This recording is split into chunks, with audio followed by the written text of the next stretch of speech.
Good morning, everybody, and welcome to Coffee and Football, presented by Rick Vavro and Austin Underground. I'm with Blake Monroe, where I'm joined by Bobby Burton and CJ Vogel, and lots to talk about still, lots of news going, guys. It just hasn't stopped since last week, it seems like. And let's start with the portal. And let's first talk about Jabar Muhammad, obviously the corner out of Washington. CJ, what's the latest there? Yeah, Jabar Muhammad, talented all Pac-12 second-team cornerback out of Washington, entered the portal, and there's immediate interest from the Texas side of things, obviously with family ties with Malik Muhammad and Billy Walton, both of whom are related to Jabar.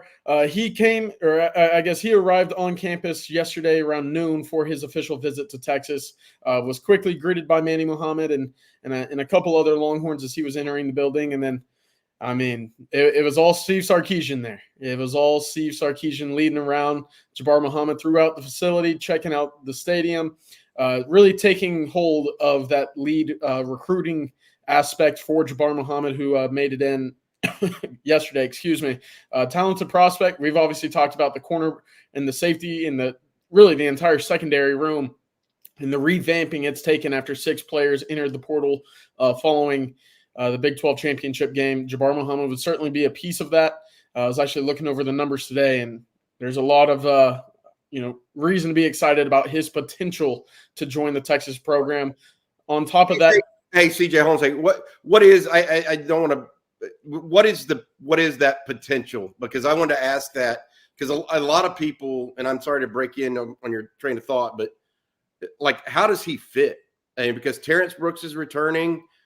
You've got Manny Muhammad returning. You got Jahdae Barron that wants some snaps at corner. Andrew Makuba could be a nickel or a safety. How does Muhammad even fit in here? Because it almost feels like people question the idea of, is this overkill? Maybe is it, or a different situation in your opinion? I certainly think it's, a fair question to ask. You talk about the wide receivers and how are you going to get all these talented folks on the field? Well, and at the the corner spot, it's the same conversation. Jabar Muhammad had almost 1,000 snaps on the field this past season. 760 of them came outside. He had 110 on the interior, and the rest were kind of dispersed around inside the box and at free safety in certain situations, but he is a true outside guy. He's not necessarily one that has a lot of experience moving around, though he does 110 last year at the slot, but he's going to be battling Malik Muhammad and obviously Terrence Brooks for those snaps, Gavin Holmes in the fold as well at the outside cornerback position. That is something that I don't think you'll see a lot of position versatility with Jabar Muhammad like you will in Andrew Makuba or even a Jahdae Barron, who has proven to be able to drop back to free safety or out wide to outside corner. It muddies the water for Jahdae Barron to move around to the outside as well. So it's another body out there, but it's another proven body. I was looking at it. Jabar Muhammad this past season was targeted 83 times, allowed 2 touchdowns, had 13 PBUs, and allowed just a completion percentage of 51.5%. The only Longhorn on the roster this past season with a better completion percentage against was Terrence Brooks at 44. So he is certainly in that elite category, and you see the accolades starting to come in as an all Pac-12 caliber cornerback. That's exactly what you're getting. I think he would be on the field a lot on the outside. I don't think you are moving him around a whole lot to the nickel, to the safety, to the box, whatever it might be. He's an outside guy through and through. Oh, and by the way, before I transition off, he is slated to visit Alabama later this weekend, and a visit to Georgia is expected to be in the works. I'm not sure if there is an official timeline set for him to get up to Eugene just yet. To Georgia or to Oregon? Oregon, sorry. Yep, sorry. Got it. Yeah, the other one that we need to talk about, I appreciate it. I'm sorry I interrupted you there, CJ, but I wanted to get that out there because a lot of people have been asking us, is what Texas is doing in the portal overkill? And I think maybe that's a topic we take on today a little bit and address it, especially at the receiver spot, okay? Because that's one that I want to talk about. But I also want to mention and talk about Amari Niblack now, the tight end out of Alabama, as well as Ben Urosic, the tight end out of Stanford. Both guys expected to visit Texas, the timing of which is interesting. Right now, Niblack has not visited anywhere else and is on the clock a little bit. he's situated differently than Yurosek. Niblack has to make a decision in the next week to 2 weeks about where he's going to go to college. Yurosek does not have to commit anywhere or change schools because he's going through March to graduate from Stanford. So there's two different guys here that have different timelines. I'm being told right now there's a sense of urgency with Amari Niblack and that recruitment. Could it come down to this week or this weekend? The answer is absolutely yes.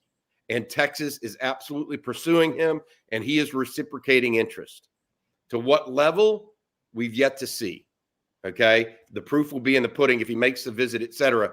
But there is reciprocation there. The two sides are absolutely talking at this point. Okay. So that is great news for Longhorn fans who are looking for a tight end to kind of transition away from JT Sanders to someone that can stretch the field for them out of that position. Ben Yurosek expected to visit Texas sometime in the future. No definitive date set to my knowledge as of yet. I spoke to his agent on the phone on Wednesday.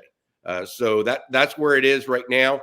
It's interesting because Texas has not only got those guys coming, they're also looking for a defensive lineman who is not in the portal yet. There's no greenlit defensive lineman in the portal at this point in time, but a lot of different guys that they're looking for right now in the portal.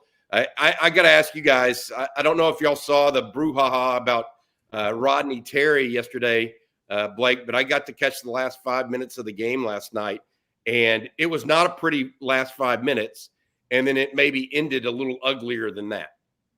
Yeah, I actually didn't get to see it. I was calling some high school games in basketball on the radio, but when I got home, it was all over social media what had happened.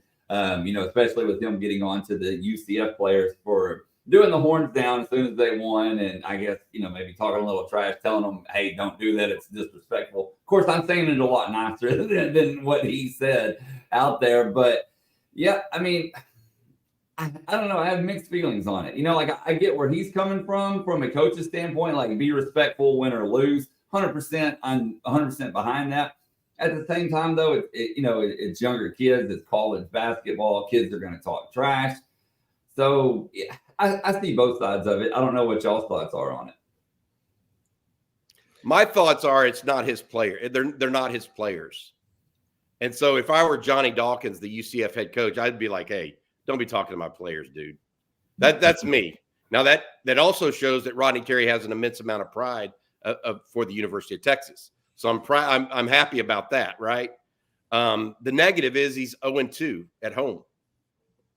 He's lost the last 2 at home. I mean, that's the real nexus of the problem, right? It's not this other stuff. I think is window dressing and happens because you lose. In a way, if he hadn't have lost, that wouldn't have been an issue. So I'm wishing for the best for Rodney Terry. Right now, they got to figure out how to get some offense that doesn't just revolve around Max Asmus shooting from 30 feet. Up 1 with 5 minutes remaining, and then you go scoreless for 4 minutes. Yeah. That's their problem. I mean, that's a basketball problem, not a horns down problem. Yeah. No doubt about it, guys. Well, hey, I want to bring this up because this is a hot topic in the chat. My apologies. I fixed my microphone issues, I think, but I got a couple people commenting on that, but I think we're good to go now. But Rex St. Charles and a couple other people said Rick Neuheisel on his radio show just now on Sirius XM alluded to Alabama opening an investigation into Texas for tampering. That's kind of rich in my opinion anyway, number one. But number two, I mean, I don't know. What do y'all think? I think for Alabama, this is new territory for them. With players leaving, this isn't necessarily been something that they've been used to, and they're seeing a lot of it right now. So that's uncommon ground for the Tide, and specifically their fan base as well. That's not something they're used to. I don't know. You go back to Jahmyr Gibbs leaving Georgia Tech and immediately enrolling in Alabama. You go back to Jermaine Burton leaving Georgia, going straight to Alabama. There's certain cases in which it's the coin has been flipped, and it was all hush hush out of Tuscaloosa then. So I wouldn't look too much into it. Sour grapes. That's exactly it. Yeah, sour grapes, CJ. I think you're right. Here's what the reality of it is too, is Texas is not – look, Texas is being very aggressive in the portal. They've shown that multiple times across multiple players. It's not about – they're not going and recruiting players off of other rosters, but as soon as a player goes in the portal, Texas is interested. And I will say this, I feel like Alabama is being caught off guard because they were they had it great. They didn't have to pay NIL money as much as other teams did because they had Saban sitting there saying, I've made my kids $1 billion in the NFL. Come be tutored by me and take the long money over here. Now they have Kalen DeBoer, who is a great coach, by the way. I mean, they should be excited about their coach, but he doesn't have the legacy factor that they can lean on. Okay? That's roll, tears, roll. I love it. My point being, it's a new day and age in college football, and it's adapt or die. If Texas tampered, then Texas tampered. I don't think they did. I don't see why they would have to. That's all there is to it in this day and age. What happens is these guys have agents who call around doing conversation, et cetera, and they can't speak for the player.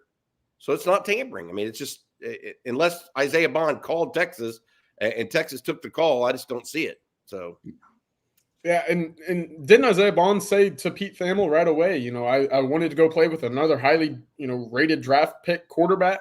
Yep. And I wanted to be competitive. Well, Texas is the only team with a returning quarterback aside from Jalen Milroe, but that was in the college football playoff this past year, but the coaching turnover is the exact reason why he ends up leaving Alabama. So it feels pretty clear-cut. Yeah. Okay, guys, we got a super chat going back to basketball for a second from Jeff Carey. Thank you, Jeff. He says, we're not making the tournament. Terry may lose the job. I don't see that happening that quick unless the season just tanks out. What do y'all think? Well, I think he may not make the tournament. Yeah, I do agree with that. I do agree with the first part. Yeah, Terry may lose his job. I kind of think that would be relatively quick to pull the trigger, in my opinion. Look, he needs to find a way to generate some offense that's consistent and doesn't revolve around dribbling the ball 30 feet from the rim. I'm not a basketball. I'll just say this: I think it's hard on offense if 2 of your 5 players on the court can't create any offense for themselves in the final 5 minutes. Brock Cunningham is a glue guy. Dylan Mitchell is a glue guy. Okay. But those guys taking up potential scoring positions late in games, you need 1 glue guy, not 2. And I think that hurts Texas late in games right now. Yeah. All right. We're going to move on here. Go back to the portal talk. Kyle says if they take another tight end, especially if they take another tight end, would they really have 6 tight ends on scholarship? That's not an abnormally high number. Not at all. I mean, 4 to 5 is normal. 1 extra is not huge. And you could look for some potential attrition there. Don't count that out. Yep. And then Joseph and Bobby, I know you've explained this a couple of times, but obviously not everybody can watch every episode. Joseph says, how long do these poor transfer guys have to decide before school starts? Do they not need to be enrolled in the next week or so? Hey, CJ, do you know when ad drop is for the University of Texas? And what I mean by ad drop, it's the last day to add or drop an incoming class. And I think that is the last day they can enroll as well.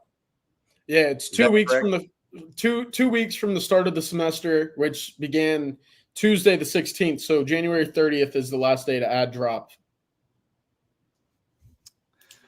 Okay, we're going to move on here. And let's take this one from R. Charnell. He says, I turned 48 today. Happy birthday, R. Charnell. You're always tuning in, so a big happy birthday to you. I have my health, my family, and the most material things I could ask for. But how about a nice portal recruit or defensive line coach or both today? I look, happy birthday, first of all. I think that I want one of those things too, by the way. Look, I don't think we're going to get a defensive line coach until after Saturday or Sunday's games if a team loses. I think it's an NFL coach. And so we'll see from there exactly what happens. But that is my estimation right now on the coach. As far as a player, until certain players enter the portal from Alabama, from Arizona, from Washington, or wherever's next, right? Maybe Michigan is coming down the pike. I mean, if Jim Harbaugh keeps interviewing with every NFL team, then I think we need to look at it. But until that happens, there's nobody in the portal right now on the D line that I as I understand it right now, that has been greenlit to go after and go after. Jamari Caldwell was at one point. He's committed to Oregon. Okay, Bobby, before we move on, I'm going to let you tell everybody out there about Rick Vavro and Austin Underground. Yeah, absolutely. I appreciate it, Blake. Rick is a good friend of the program, and he has been a good friend to the University of Texas as well. Austin Underground, since 2004, has specialized in difficult underground commercial installations. The team's engineering background gives Austin Underground the ability to perform work other firms often consider too risky. Rick and his team offer an end-to-end client experience, including seamless communication, budgeting, staffing, and top-notch trade partners. And most importantly, they produce solid quality work each and every time. That's Austin Underground. Give them a try. Rick Vavro and his team at Austin Underground. I want to thank them for sponsoring each and every Thursday right here on Texas Football. And we're going to take this next question from Paul Martinez. And Paul says, you guys mention wide receiver production all the time. How can the young wide receivers expect to get any meaningful production if veteran wide receivers are constantly being brought in over them? Well, I think that's just the staple of Steve Sarkeesian's approach. He does not like having young receivers in or on the field. I think Xavier Worthy is really that one guy that you can point to and say, yeah, we saw a lot of youth from him very early in his career at Texas. When Sarkeesian got here, he had a third-year Marcus Washington, a third-year Jordan Whittington. He had a third-year Joshua Moore. That was really who he had hoped to build this offense around. It was just the emergence of Xavier Worthy that eventually, and the departure, the midseason departure of Joshua Moore, that really allowed Xavier Worthy to really take over and become who he was at the time. And obviously that led into eventually who it was the rest of his career. But Sarkeesian likes production. And he likes experience at the wide receiver position. We talked about it last night in the Longhorn live stream. Alabama in 2019 had 4 first-round picks at wide receiver. They had Jerry Jeudy, Jalen Waddle, Devontae Smith, Henry Ruggs. Behind them was John Mechie, who ended up going 44th overall. It's one of those things where he's going to give the nod to the upperclassmen because of the experience that they bring to the field. They know the nuances of his offense. That's one of those things that he would prefer. This season specifically, with all these, these 3 guys coming in at the wide receiver spot, it is to bridge the gap from 3 true sophomores and 4 true freshmen at the wide receiver position. There's no one else. There's no one else aside from those 7 wide receivers that Texas has at the wide receiver spot that he expects to groom and get ready for, the 2025 season beyond. But that's going to take time. Wide receiver is not necessarily a spot where you want a ton of true freshmen unless they are, physical freaks that cannot be guarded, like what we might see from a Ryan Wingo and what we did see from Xavier Worthy. So it's all about earning the trust of the Sarkeesian offense. And again, it's one of those things you just got to prove it. It's bridging the gap this year, in my eyes, to this group later on. I've got to say something that this goes to that larger topic of conversation, CJ and Blake, that we were mentioning about bringing in guys that have more experience and you don't let the younger guys kind of blossom or bloom. I think that this past year, what you had was a little bit different than what we've had at other times. You had 3 guys that were just appreciably better than everybody else on the roster.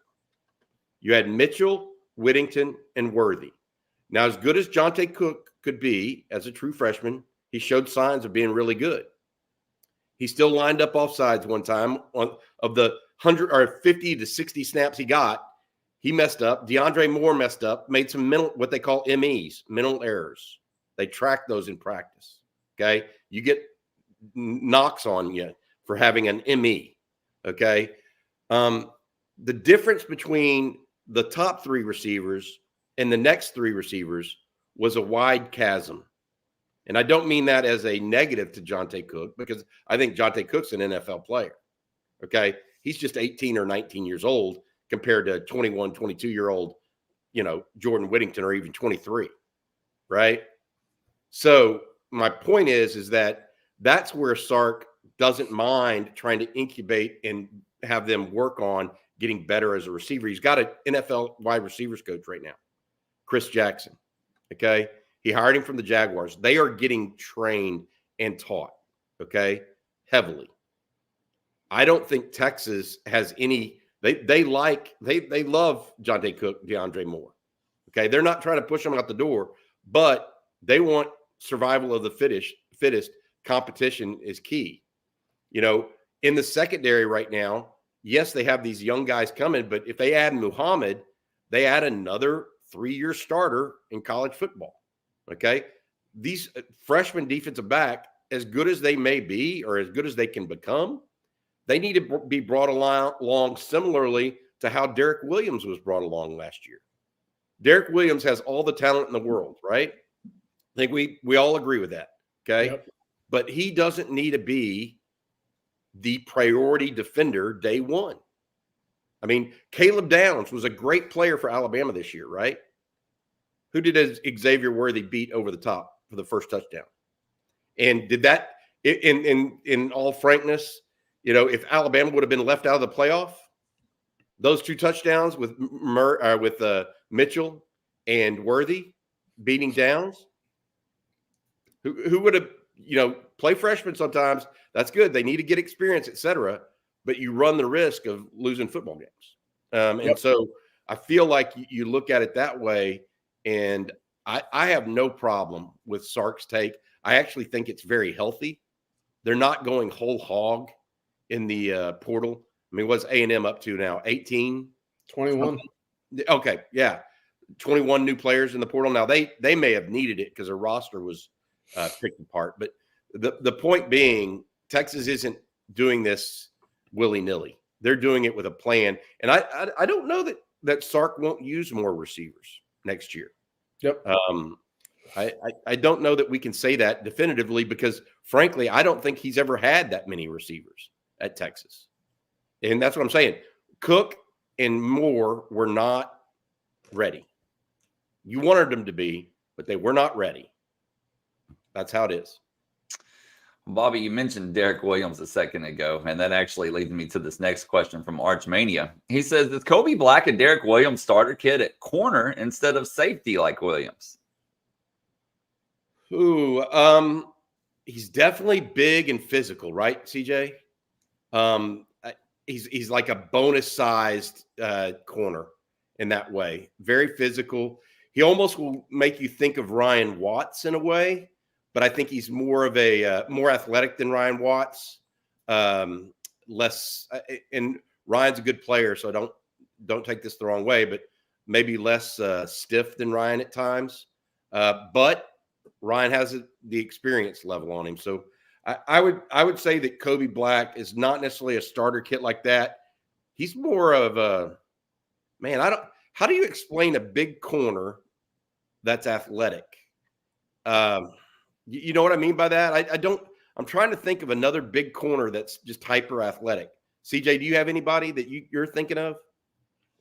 Not off the top of my head. With Kobe specifically, I think there's still a lot of room for him to grow athletically and physically, which is encouraging because you see the tape and you see the ratings and you're like, all right, like this kid looks like he can play very early on in his career. And then you see him in person without the pads and the jerseys on, and you're like, all right, there's still room for him to fill out and mature physically, and that's encouraging to me.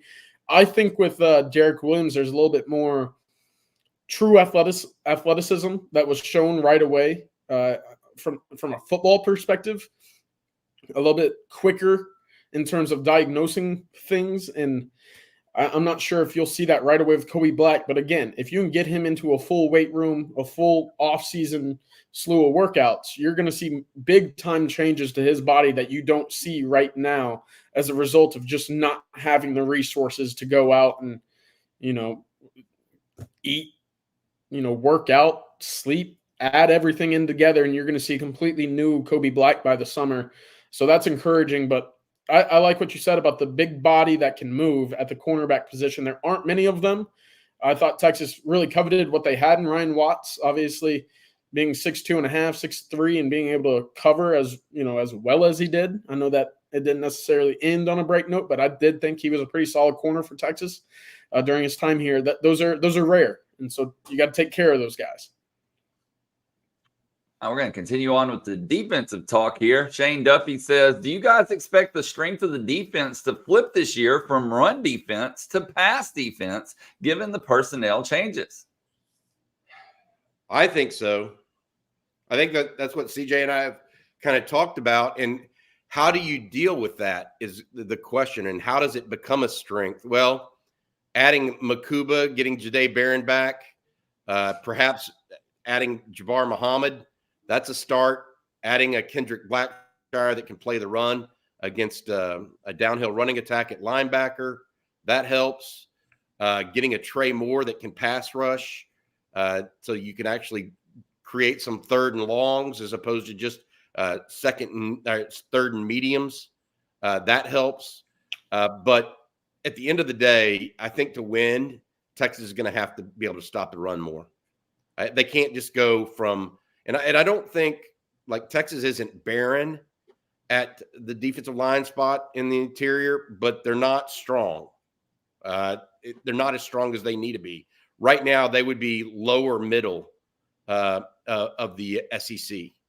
If you looked at the NFL potential of those guys compared to, I don't know, Kentucky will have better interior guys on its roster than Texas.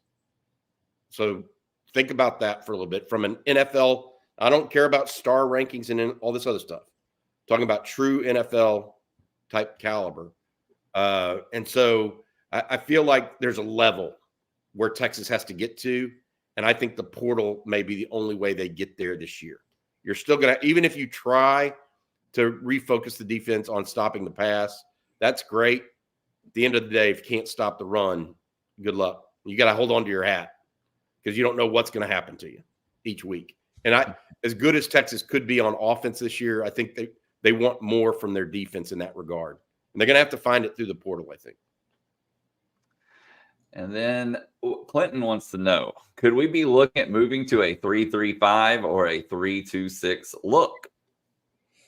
I don't think so. I don't think there's a need. Texas was just the number 17 team in the country in scoring defense after being top 25 a year before that. And that's with some significant overhaul on that Texas secondary and inside the, we forget you lose Anthony Cook, you lose some pieces in the secondary, you lose Moro Ojimo, and you lose Keandre Coburn. You're sitting there thinking, all right, now what's the strength? Well, it's just the next guy up in the sense that you got to trust your position coaches and trust Pete Kwiatkowski to have a good game plan in store.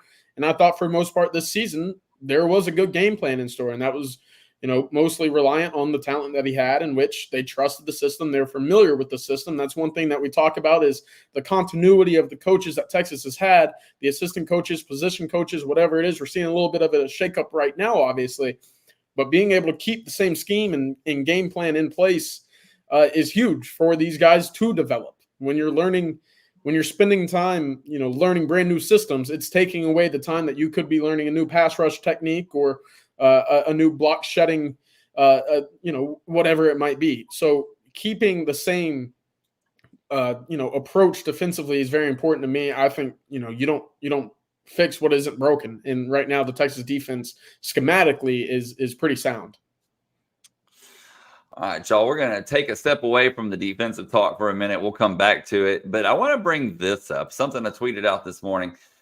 Texas Athletic Department reported an annual revenue of $271 million for 2023. That's an NCAA record and a $32 million increase from 2022. According to USA Today, it's the largest single-year total since schools began reporting to the NCAA in 2005. And by category, the Horn's largest year-over-year increases were $11 million in contributions, which rose to nearly $86 million. $10.2 million in money from sponsorships, licensing, royalties, and advertising, which totaled $54.7 million, and then $5.7 million in ticket sales, which has moved the needle up to $63.3 million.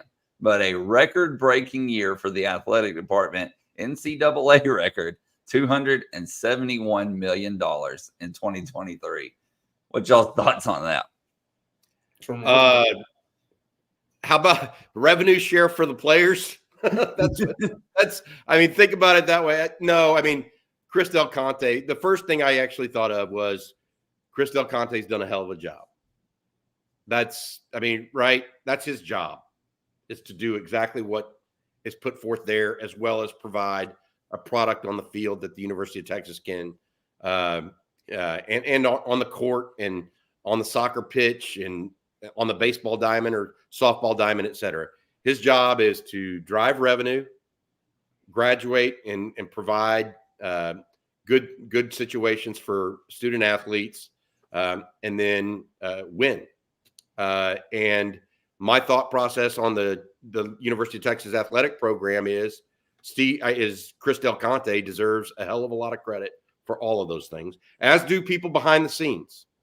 I mean, I want to say that. I mean, it's not just Chris Del Conte. He'll be the first person to tell you it's not just him. And so I feel like, yes, football drove a lot of that, and the success that football had drove it. But a lot of that stuff was done before. I mean, ticket sales didn't change 5.3 million this year. That changed after they went 8-5, right? What are they going to be next year? What's going to be the year to come, right? I continue to be impressed with not only with Chris Del Conte, but President Jay Hartzell and Kevin Eltife, the chair of the Board of Regents at the University of Texas. They're up, and Bill's right. They're upgrading the athletic program across the board. They're bringing in new sports, we think, by the way. We'll see exactly what that means in the near future. But I'm overall very impressed with where Texas is headed. I look at it and say to myself, this is a huge business. They're running it like a huge business in some ways, and some people don't like that. But I got to be honest. I mean, it's the world we live in, and so I think it's great that Texas is executing its plan and monetizing the fandom that there is. I mean, that's part of it. People enjoy Texas football. They're willing to go pay $4 for a soda at a football game, right? Or they're willing to go buy a Longhorn hat like me, and so that's part of the fun of being a fan. It just is what it is, and I'm glad that Texas is doing well. And hats off to Chris Del Conte and his group, because it's not just Chris. I mean, there's 50 employees there that are having different avenues. Sponsorship sales, great job. 11 million bonus on that in 1 year. That's an amazing increase. So hats off to those guys.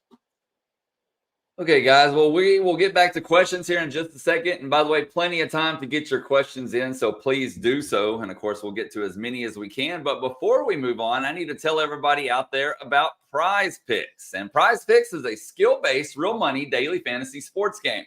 You simply pick between 2 to 6 players, and if they'll go more or less than their Prize Picks projection. It's just you versus the projections available instead of battling thousands of other players. It's really simple to play. It takes almost no time. I can make my pick, submit my entry in less than 60 seconds. And what I love about Prize Picks is that it adds a ton of excitement to the sports viewing experience. You can watch your progress update in real time. You can win up to 25 times your entry amount, and you can easily cash out your winnings with quick withdrawals. All you have to do is go to prizepicks.com/OnTexas, use promo code OnTexas, and they're going to give you a first deposit match of up to $100. And this weekend, I'm all over the NFL playoffs. I have Ravens quarterback Lamar Jackson passing for over 227 yards and Houston Texans quarterback CJ Stroud to pass for less than 245. So to join me in those picks, you just go to prizepicks.com/OnTexas, use that promo code OnTexas, get that first deposit match of up to $100 and make your picks. It's that simple. And that's Prize Picks, daily fantasy sports made easy. I wouldn't be so sure about picking against CJ Stroud. I know. I think just barely under, Bobby. Just barely. I mean, I'm serious now. That dude's got he's got a little swagger. That offense has some swagger. No doubt about it, for sure. I like I said, I think just barely under, like maybe 10 to 15 yards. So close, but not there. Yeah. Hey, guys like Prize Picks and all these other there's a reason the number's set at the number. I get it. It's just I think he's on a roll. Look at Emmanuel here. He won $200 this past weekend on Prize Picks. There you go, Emmanuel. Good job. All right, y'all. We're going to move on here. Still lots of questions about the defense, so we're going to get back into that. And, Bobby, I'm going to let you answer this one. Coachy says, do you guys think this new defense is going to look anything like the 2005 defense? Man, what a loaded defensive backfield. Man, that was – I mean, you're right. I mean, Aaron Ross didn't start. Yeah. 2005, and he won the Thorpe and was a first-round pick the next year. I don't know that it's going to be that way. I think they'll be better at certain spots, actually. Like, I think they'll be better at linebacker. Aaron Harris and Aaron Bobineau were your starting linebackers on that team, right? Anthony Hill is going to be a potential first-round pick long-term. I think that 2005 defense, even with Barron Sorrell and Ethan Burke, I mean, I think Tim Crowder and Brian Robeson played, 5 years in the NFL and 13. Then you had 3 first-round picks in the second. I don't think it's that talented. Maybe it is more like it, but I don't necessarily think it's as talented as that team.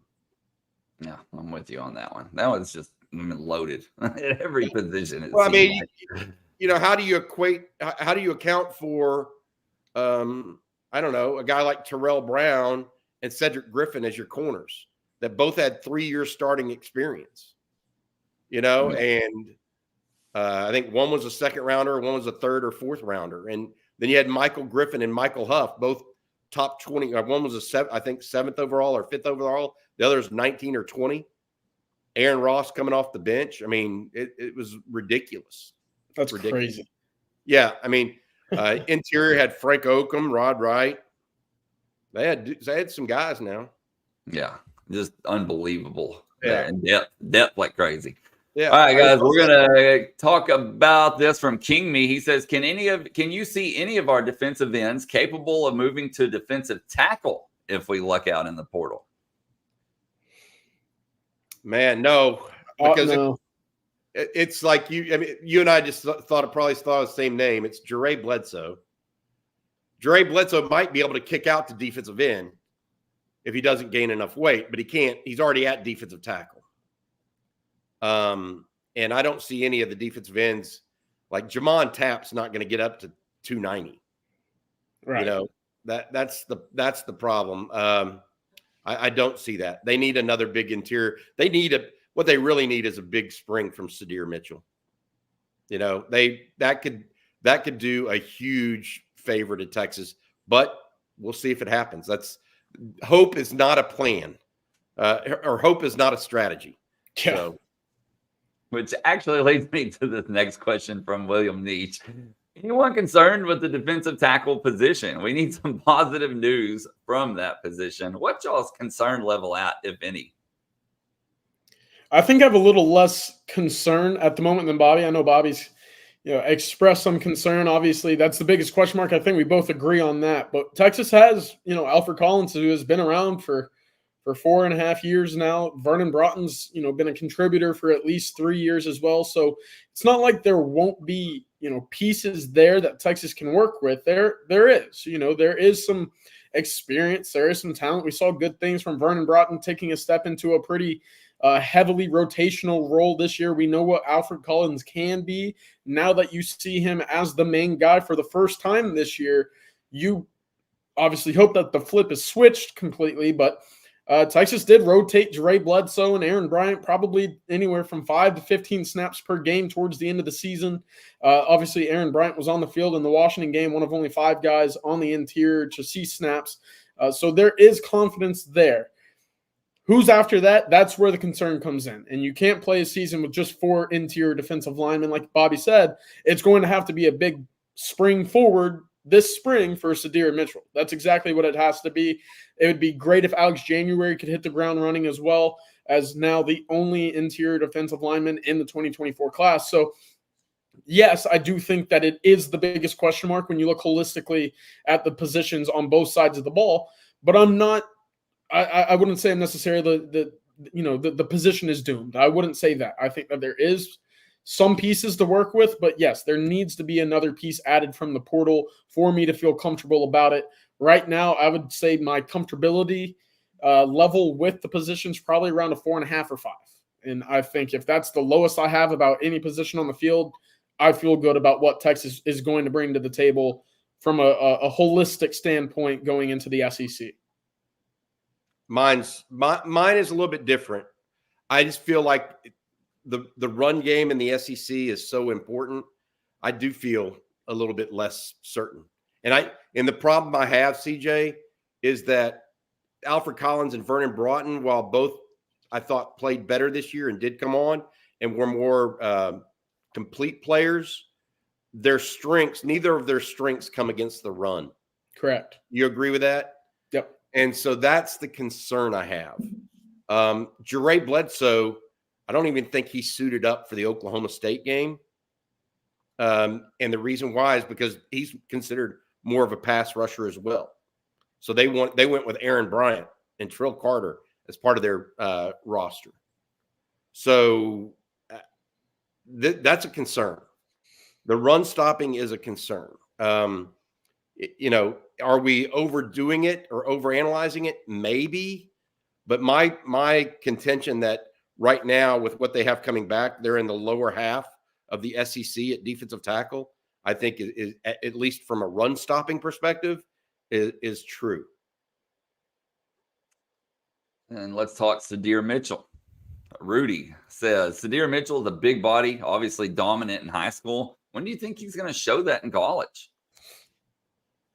It would be great if it was this year. We just talked about needing guys to eat space in the run game. No one eats space better than a guy that's 360 pounds. So that would be great. There's still, a work in progress with Sadir. You walk into the building, it doesn't take it's not an overnight process for, a guy that big to get his body physically right with the tools necessary to get on the field that often. We just watched it with Tavondre Sweat, and I know his body was much different coming in out of high school, but to get physically ready to play so often and be as impactful as you hope to be on the defensive line, it takes time. And that's why we talk about going out to the portal, getting someone with experience and production on the field. With Darrion Mitchell, you got to get your body right, and then you got to see it on the field with that new body shape, tendencies that you've got at the position, whatever it might be. This spring, as we've mentioned, is going to have to be a big step forward for anything that we hope to see Darrion Mitchell do on the field this fall. And so I'm excited for it. I think he has the tools to eventually be a very important piece of a Texas defense. If it comes this year, I think you're very much ahead of schedule there. All right, Bobby, yesterday you talked about believing Rod Wright may be the new defensive tackle coach. And Jose Rodriguez says, what do you say to the crowd that doesn't give Wright any coaching respect? They say he's just an assistant DL coach, and that's their main talking point. My point is he's not just anything. Don't try to. So look, he's been at UTSA, he's been at Miami, he's been with the Texans, he's been other places as well. Started off as a grad assistant. He played at Texas. He played the position at the NFL level. He's not just anything. That's number one. And so if anybody feels that way, I would caution them on that. I don't know that it's going to be Rod Wright, by the way. I think people maybe mistook. I think he is one of the people that I've heard was under consideration. I don't know if he'll end up being the guy, though. I do believe it's going to be an NFL guy at this point. If it were going to be a college guy, he would have already been hired. I do think that they considered Freddie Roach of Alabama until Freddie Roach at Alabama was retained. And so in the last 4 or 5 days, I think Sark has solidified his decision and gone forward. Right now, I've looked at nearly every coaching roster in the NFL, trying to figure out things. The coaching community is pretty tight-lipped on this situation right now, which I find interesting. So I think it's either going to be Rod Wright or kind of a wow hire. That's my, that's where I'm at on it right now. If I can add a quick note on Rod Wright in the sense of what he's been able to do for the Texans this year, as in a defensive line coach in Houston. I know a lot of folks want this big splashy name hire. You want the guy that has recruiting skins on the wall, production in the NFL, whatever it might be. You look at what Chris Jackson did for the Jaguars 2 years ago with his receiving corps. They added Calvin Ridley this year, and somehow the receivers got worse. I don't think that's a coincidence. You look at what Coach Wright has done for the Texans this past year, especially in the run stopping.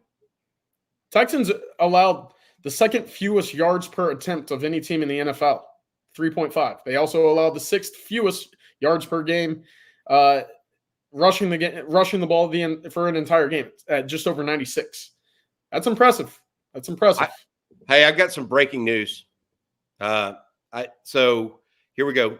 I'm being told that the University of Texas went and visited with Amari Niblack yesterday, Jeff Banks, the tight ends coach, after Niblack went in the portal. Just like Texas went and visited with Isaiah Bond immediately after being in the portal. I'm being told that Texas, I told you all, we reported earlier that there was some reciprocation there. It sounds like Texas went and Jeff Banks, the tight ends coach at the University of Texas, visited with Niblack yesterday. That means that things are definitely heating up. Not just, kumbaya. Texas and Amari Niblack apparently getting very serious at this point. Again, as CJ said, we're looking for a decision from him probably in the next week to 2 weeks. It has to be by January 30th if it's going to be Texas, because that's the last day to enroll in school. Yeah, I would look for it a little earlier. Yes. I think we both are. Yep. That's some big news there, drop, Bobby. No doubt about that. We have a question from Lee Barden. He says, do y'all know if Texas payment to the Big 12 comes from the $271 million or other sources, or do they simply withhold it from Texas by the Big 12 during payout later this year? I think he's talking about the exit fee. Dude, I don't think there's an exit fee attached, like a true exit fee. I think that they negotiated that out with the new agreement with Fox. I don't think there's a huge exit fee like everybody thought there would be. Like this whole Texas is going to pay $100 million to leave. That didn't happen, guys. I'm told that for sure. I mean, somebody needs to go and do the math and run all the traps with FOIA requests, et cetera. But I'm told Texas didn't pay a huge amount of money to leave the Big 12. Interesting. They used existing contracts by moving up the Michigan game to Michigan this coming year, as opposed to 4 years from now. Same with Ohio State, et cetera. And Kathy just said, I recall seeing an article that it kind of washed out as both parties saw it in their best interest. Yep. So there you go. Okay, guys, this next question here, Bobby, you just mentioned Niblack, but Darius wants to know, is Texas interested in Matthew Hibner, the tight end from Michigan? He's the highest rated portal tight end on 24/7 Sports, which I didn't think he even had career catches, or if he did, not many. CJ, you have any comments? He has 2 career catches. I think with what Texas has proven to show in their pursuit of portalers, they want production and they want guys that have had experience on the field. I don't think he necessarily fits that bill. I will say this: getting on the field at Michigan at tight end has been tough. I'm told that their sophomore tight end on the national championship team is a first-round draft pick. He's likely the first tight end next year. So maybe there's that, CJ. But to your point, I don't think Texas is going to take a flyer like that on an unproven commodity. Yep. Okay, and then we are going to move on to this next question from Edward Costley. He says, can NIL serve a de facto scholarship as a workaround for the 85 cap? I think it did this past year for Bert Auburn. Yeah. I mean, it can. Whatever that amount is. I mean, it's not dollar for dollar or whatever, but Bert Auburn certainly had multiple NIL deals this year. That may be because of his hair as much as his kicking ability. But I think that he was not on scholarship as far as I know. And then Douglas Mayfield, is it possible we redshirt some of these guys if there seems to be a crowded room at a position, especially corner? But I'm going to add on to that. Who do y'all see in the incoming class that is a good candidate for a redshirt? Make you think for a minute. I would say all of the offensive linemen. Well, you're such a turkey. You take the easy way out, CJ. I mean, come on. I saw an easy opportunity to score points, and I did it. Hey, quarterback. Quarterback, yeah. Put him on red shirt. At the secondary spot I'm looking at, I think you will see guys like Santana Wilson, Wardell Mack. I think anytime you have the opportunity to redshirt, why not take it? This is going to be one of those things where you have the opportunity to keep a guy for an extra year. Do it. If they are contributing and there are guys that you see fit for special teams, throw them out there. Let them be a difference maker. We saw that with Trey Wisner this year. He was one of probably the best gunner that Texas had on kickoff. If they are able to and willing to get on the field via special teams, let them do it. But I think I'd look at linebacker. Ty Anthony Smith, probably another option.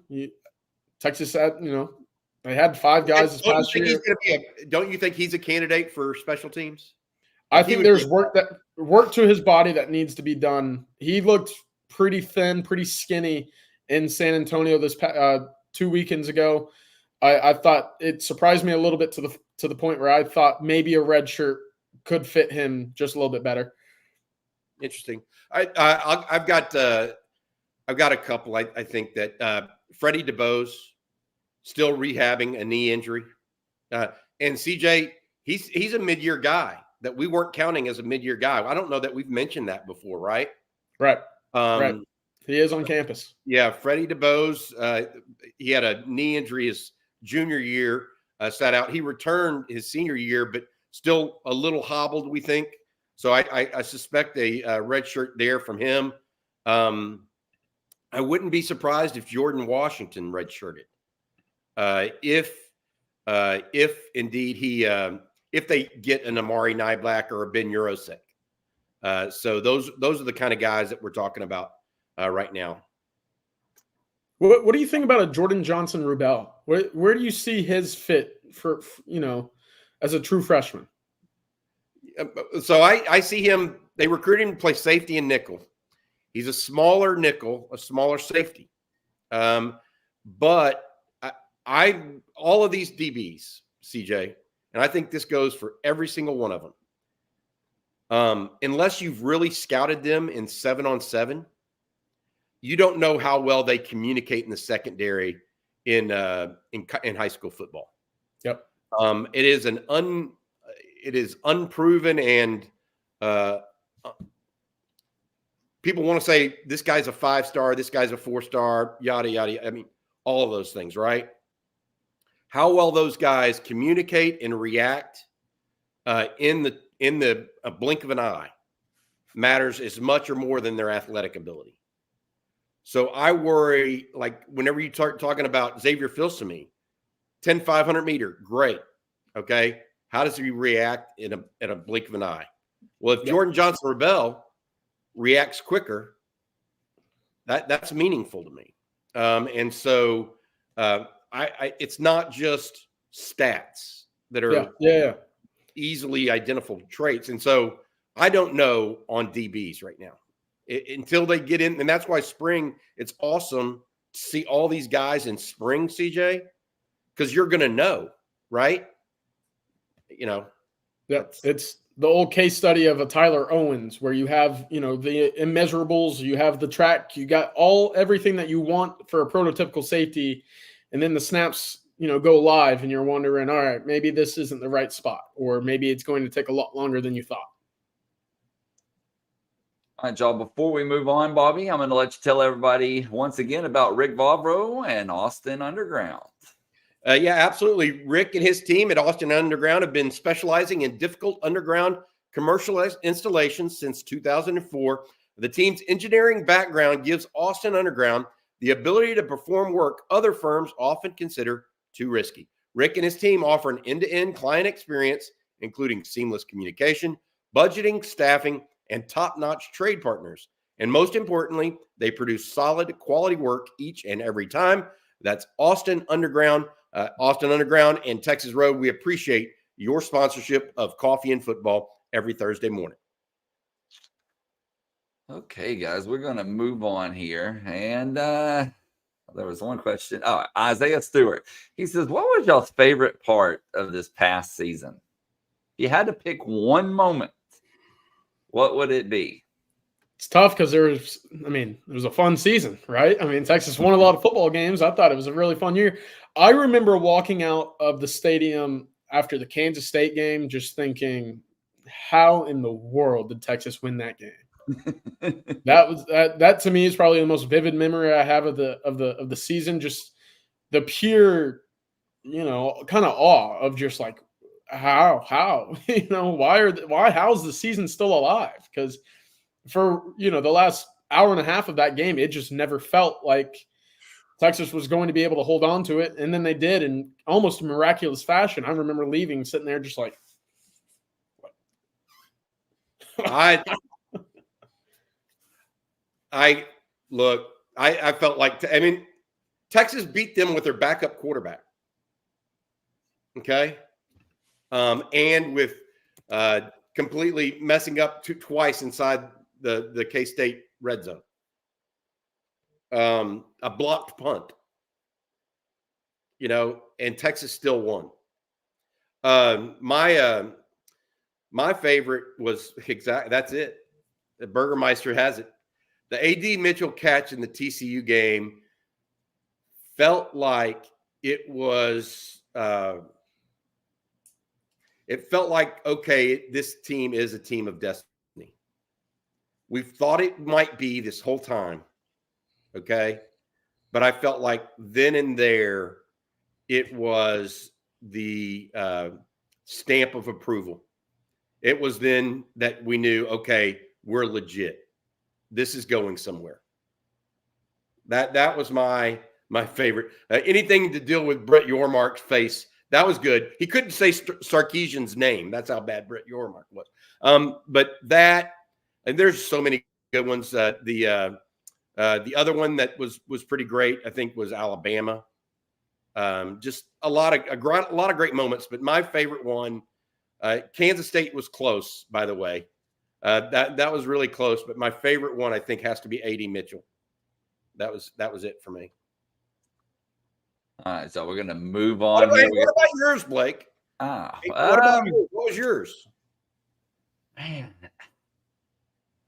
I would have to say, I mean, obviously that there's, and like CJ said, there's so many good ones, and it's really hard to nail down one. But honestly, I kind of think it's beating Tech in the fashion they did after so much noise at the beginning of the season. Going back to last year's Tech game of, I told you they would break, y'all, you know, and it was just such a buildup. Then you had the comments from Yormark, and then, you know, when he was in Lubbock saying the stuff that he did, and, you know, so much hype around Tech to begin the season, which quickly went off the rails after that Wyoming loss. But, you know, it was like it all came full circle right there. So that would probably be it. But, man, beating Alabama at Alabama in the fashion they did, that's up there too. I don't know. There are just so many to pick from. I don't think you can go wrong with any of the answers that y'all said or that we put up on the screen there. So A fun season, a very fun season for the most doubt. part. Let's do it again. Okay, guys. So this next question from Dennis. Yeah. From Dennis. He says, we have an excess of big humans on the offensive line that may never get on the field. Any chance one or two of those guys gets asked to move to a different position, especially the interior defensive line?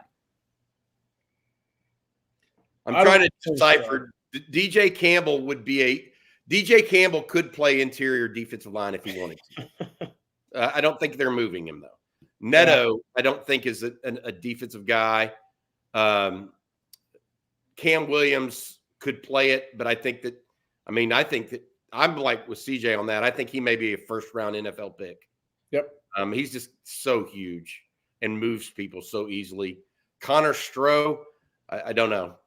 I don't think that's not a normal move. You see more of the opposite direction, defensive line going to offense, than you do offense to defense. Yeah. Yep.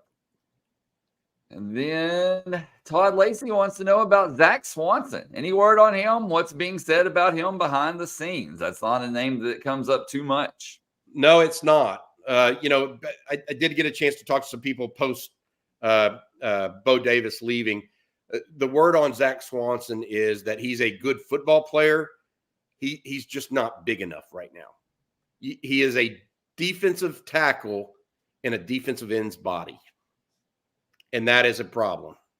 And so it doesn't mean that he's a bad player or a bad teammate or any of that other stuff, because he's not. He's a good player. He just has to keep gaining weight, and we don't know if his body can actually take him there to get big enough. If it can, he's going to be a player, but that's an if. Then one other guy that we're going to ask about from Ray Peters says Darrion Gullette ripped up his knee before his senior season and has been rehabbing for 2+ years. Any behind the scenes updates on his progress? Obviously a very well thought of recruit. Ray Peters, our Wednesday night host. Thank you for asking that. Hey, I've got to say this. Yes, Darrion Gullette has had numerous mentions to me from behind the scenes as having one of the stars that people really didn't see in this recruiting class, if that makes sense. Jelani McDonald's been another. I've mentioned a couple of these. Trey Wisner had been behind the scenes and then had a nice little dash out there at the end of the year. But Gullette was one of the guys that I think people are thinking might end up being a real player for Texas. Okay, y'all, this will be the final question as we got to get out of here a little early today. And it's going to be kind of a softball question. Phil McIntosh, no pun intended. Phil McIntosh says, no, new topic question. What sport do y'all keep up with the most other than football? Is it Texas baseball, Texas basketball, tennis, softball, or something else? I think we're all different. Yeah. Aren't we? Like, Blake, you love baseball, right? Yeah, Texas baseball, hands down, like almost as much as football. Yeah. What about you? What about you, CJ? I really enjoy basketball. I think basketball is kind of that sport where you get the most kind of, I get to poke at, my buddies back at home or whatever it might be after a big win on the road or whatever. I think you get that a little bit more, at least closer to football than baseball in my eyes. Baseball, obviously you get 3-game series against these teams. Basketball, it resonates a little bit more with me, oddly enough, but I was a big baseball player growing up. So going out to the dish is one of my favorite things to do. I don't know, whatever team wins, just keep winning. That's a good thing about Texas. There are a lot of them. I've always been a baseball, basketball guy, maybe in that order at Texas, because I did enjoy when I was in school going out to watch the games at the dish. That was just a fun thing to do on a Friday afternoon. But I will say volleyball has quickly ramped into that thing, because my daughter played high school volleyball and club volleyball growing up. So I started liking the sport, and to see what Texas has done in volleyball and the athleticism of some of those women is impressive to me. But look, I mean, football, it's called On Texas Football and Coffee and Football for a reason. That's my first love for sure. Okay, Bobby, well, before we get out of here, let folks know what they can expect later today right here on Texas Football. Yeah, absolutely. Football Theory coming up with Bob Shipley and Rod Babers. People are quickly, that's becoming a weekly favorite. That's sponsored by Laura Baker of Keller Williams. We also have some more news and notes that might be popping today. We just mentioned moments ago that Amari Niblack, I want to repeat this, Amari Niblack, the tight end out of Alabama, was visited yesterday by Jeff Banks, the Texas tight ends coach, in his home state of Florida, we believe. So that's Jeff Banks visiting with Amari Niblack. Any kind of news about another potential visitor come again this weekend, we'll be sure to pop on. Make sure you guys have the latest information. All right, guys. Well, that's going to do it for this episode of Coffee and Football. We want to thank Rick Vavro and Austin Underground, along with Prize Picks, for sponsoring today's show. Thank you all for tuning in and the great questions. Lots of good discussion today. No doubt about that. Thank you for the super chats.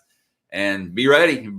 Possible breaking news at any given time. So there's no better time than now to subscribe and ring that bell so you're notified anytime we go live with breaking news or just post a video in general.